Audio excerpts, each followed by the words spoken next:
Because what happened was before the internet, you could have 2 local newspapers in every town, and you could have 2 local news stations, TV stations in every town. And then CNN came along and started commoditizing the news 24/7 broadcasts. And then the internet came along, and that was the final nail in the coffin. Because what the internet did was it said, actually, if there's a fact that's news, you can distribute that immediately. It can go on Twitter, it can go on Facebook, it gets reprinted on Google News 1,000 times.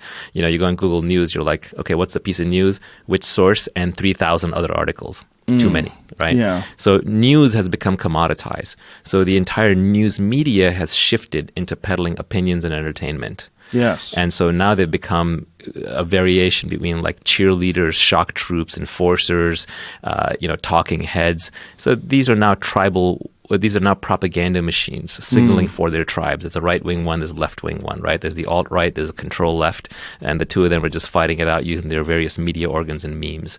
So basically, when you see one of these news organizations doxing an individual, that's like a tank running over a soldier, right? That's what's going on. It's just war.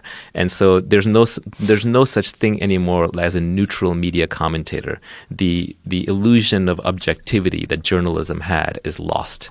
There's no longer one guy like a Walter Cronkite that everyone's going to listen to. Yeah. It's now all just shock troops fighting wars with each other.